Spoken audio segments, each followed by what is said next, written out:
এই সবগুলোর সমষ্টি কত, তাই না? আচ্ছা, তার মানে এটাকে একটা ধারা আকারে যদি আমরা চিন্তা করি, তাহলে প্রথম পদ 1, শেষ পদ কত? 100। খেয়াল করেন, সমষ্টি বের করার ক্ষেত্রে আপনি গড় যদি জেনে ফেলেন, গড়, তাহলে সমষ্টি বের করতে পারবেন কিভাবে। আমি একটা কনসেপ্ট দেখাচ্ছি আপনাকে। 1, 2, 3, 4, 5।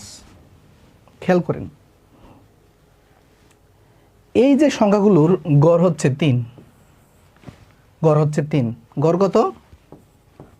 গড় হচ্ছে 3।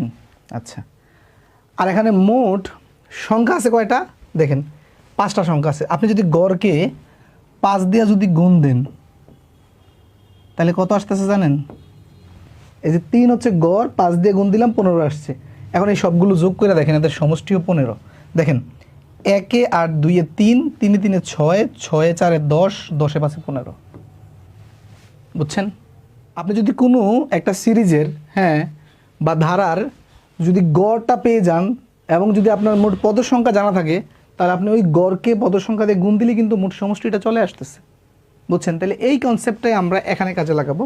তো চলেন প্রিয় শিক্ষার্থী, এখানে পদ সংখ্যা কয়টা সেটা আমরা জানি, যে পদ সংখ্যা হচ্ছে 100টা। 1 থেকে পদ সংখ্যা হচ্ছে, তার মানে পদ সংখ্যা হচ্ছে 100।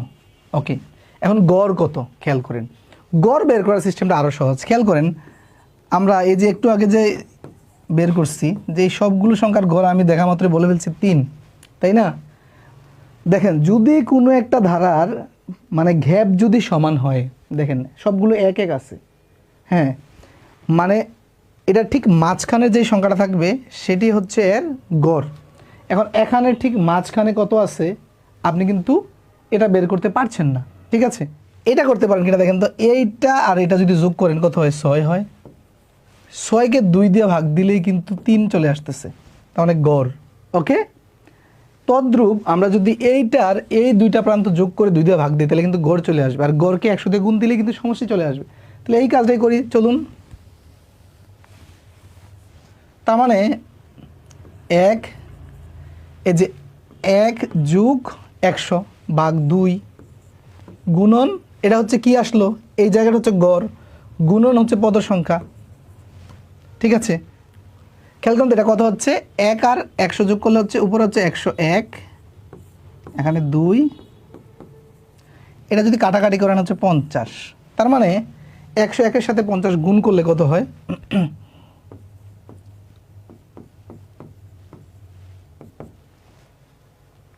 101-এর সাথে 50 গুণ করলে আপনার দেখেন এইটা শূন্য বসাই দিলাম, তাহলে 5 ওকে 5, 5 0 0, 5 ওকে 5। তার মানে ভেরি সিম্পল, 5050। আমাদের অপশনে দেখেন এই যে 5050 আছে, ঠিক আছে? আমি অনেক কথা বলেছি, স্লোলি পড়িয়েছি, এই জন্য এটা হয়তো কয়েক মিনিট লেগেছে। এটা 30 সেকেন্ডের অঙ্ক, 30 সেকেন্ড।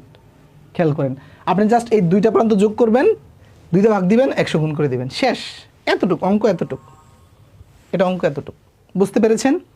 এভাবে যদি একেবারেই কোনো ধরনের মুখস্থ ফর্মুলা ছাড়া বুঝে বুঝে পাটিগণিত, বীজগণিত, জ্যামিতি, পরিমিতি করতে চান, তাহলে আমাদের সাথে যুক্ত হন, আমাদের পেজে ফলো দিয়ে রাখেন, এবং কোর্স করতে চাইলে ইনবক্স করেন। ইনশাল্লাহ খুবই কম মূল্যে আপনারা বাংলাদেশের যে কোনো প্ল্যাটফর্ম থেকে মানসম্মত একটি কোর্স করতে পারবেন।